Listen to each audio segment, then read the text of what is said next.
با سلام خدمت اساتید هنر و داوطلبان کنکور 1403.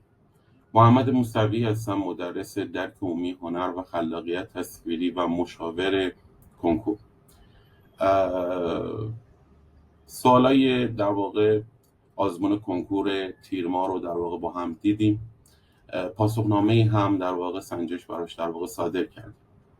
هدف من از ضبط در واقع این ویدیو یا کلیپ یا هر اسمی میخواید روش بذارید اینه که به هر حال ما مدرسیم، تدریس میکنیم، ولی بعضی از در واقع سوال ها فاقد هر گونه پاسخنامه علمی است. لذا سالهای قبل در واقع رد میشدیم از کنار این قضیه و عبور میکردیم، ولی امسال بعضی از پاسخنامه ها و بعضی از سوال ها به نوعی در واقع هویت هنر رو و یا راحت‌تر بگم اصول تجسمی هنر رو در واقع به چالش کشید و وظیفه من مدرس در طول این سالیان اینه که بیام از ساحت در واقع مقدس هنر و اصول تجسمی دفاع بکنم. لذا این ویدیو رو ضبط کردم، این کلیپ رو ضبط کردم که به هر حال بیایم با اصول علمی بعضی از این سوال ها رو به نوعی بررسی کنیم و به نقد و در واقع تحلیلش بپردازیم. با ما همراه باشید. خب یکی از این سوال های چالش برانگیز کنکور 1403 سوال 99 درس خلاقیت تصویری بود که طراح تو سوال از ما ترکیب بندی قالب تصویر مقابل رو در واقع چیه خواسته.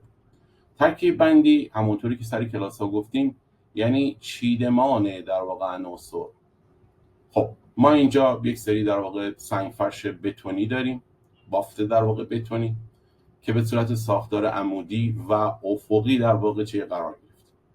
هدف از این بافت در واقع بتونی یا سنگ فرش بتونی نمایشی از فضای شهری یا گسترش فضای در واقع شهری صنعتی یا خانه‌سازی است و عرضه دارم به حضور شما تصویر بعد المانی از گل. نکته دیگه ای که در این تصویر باز از لحاظ تجسمی حائز اهمیت مقوله است به نام بحث نقاط در واقع طلایی. همونطوری که در واقع میدونید یا تدریس شده سر کلاس ها، این که اگر ما کادر رو به 3 بخش در واقع تفکیک کنیم، به در واقع طول و عرضش رو با 3 تا در واقع ساختار تفکیک کنیم و بعد با خطوطی به هم وصل کنیم، از محل اتصال در واقع 4 نقطه به دست میاد که تحت عنوان نقاط طلایی. و قرارداد تجسمی بر اساس اینه که اگر در واقع هنرمند بخواد بیانی رو در واقع داشته باشه، عنصر یا المان خودش رو در واقع در اون قسمت قرار بده. و خب میبینیم که هنرمند عکاس ما با قدرت در واقع گل رو برای توجه بیشتر، برای تمرکز یا فوکوس در واقع بیشتر در ربع طلایی یا در نقطه طلایی سمت چپ بالا قرار داده که گل میتونه نمادی از در واقع چیه طبیعت باشه. این که در واقع هنرمند سعی کرده با ترکیب در واقع متمرکز توجه رو در واقع به گل بده که آقا گل به دلیل گسترش در واقع شهری که نمادی از در واقع طبیعت به نوعی در واقع داره از بین میره. چرا داره از بین میره؟ چون سایه در واقع گل به سمت در واقع ربع 4 کشیده شده و ربع 4 ربع مرگ، ربع در واقع زوال و در واقع فناست. از لحاظ تجسمی وجود سایه در ربع در واقع 4 مفهوم مرگ و زواله.